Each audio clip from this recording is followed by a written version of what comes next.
Combat Theory presents.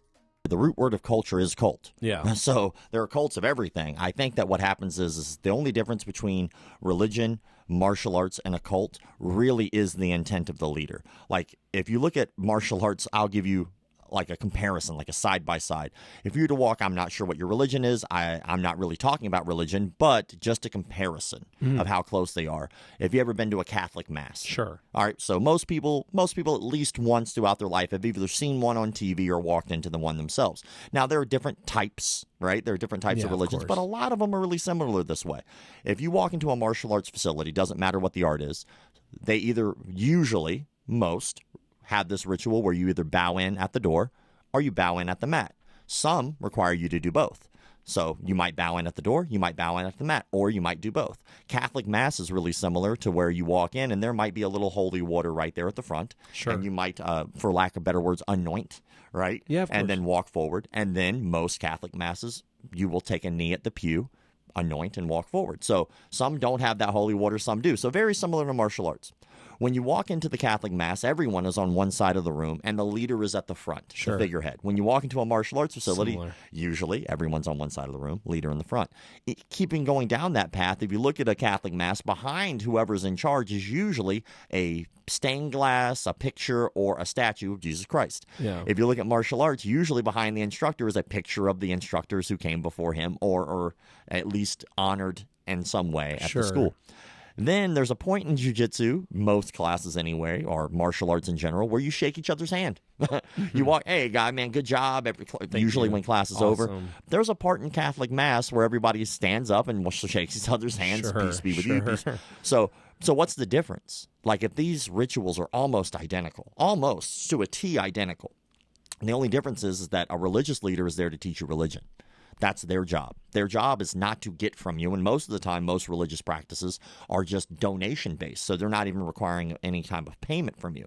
They suggest it, they ask for it, but usually there's no standard monthly payment. When you go to a martial arts facility, they're providing a service. And in that service, because of the way that we operate, is that you have to pay for the service. Okay, so you pay.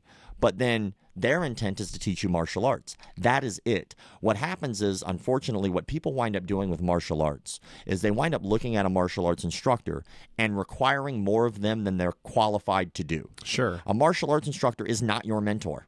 As much as you might want them to be, they might not be qualified to be your mentor. They may be huge pieces of garbage, but they're good at beating people up. Would we ever look for a prison mentor? Would we ever go to prison and go, I bet you there's a mentor in here because they could beat somebody up? That would never be a standard. But in martial arts, for some reason, that is. When you go to a martial arts facility, is that person your dietitian? Well, unless they're actually certified to be your dietitian, no, they are not. They are just somebody who happens to maybe give you some advice every once in a while with that, but that's not their job. Are they there to be your guru? Well, I would hope not. I would hope that their goal there is to be your martial arts instructor and provide you for the service that you paid for. So that's where that third one comes in, the cult. So religion teaches you religion, our religious leader. Martial arts instructor teaches you martial arts. And all of that is giving. It's all going out. It's not coming in. That's not the goal. But whenever a cult rolls around, the goal of a cult leader is for everything to come to them. It's all about what they get out of the deal.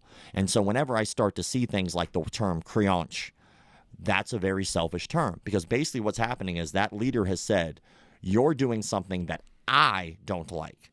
Well, it has nothing to do with you. If that person's goal was to lose weight and they found somebody else to do that for them, if you're a really good coach, you will congratulate them for finding a way to accomplish their goal, because isn't that our goal as coaches?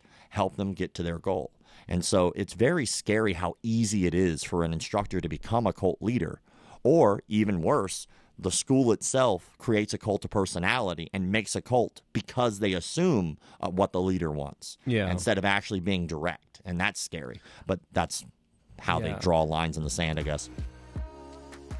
Watch this entire episode for free on YouTube or wherever podcasts can be found.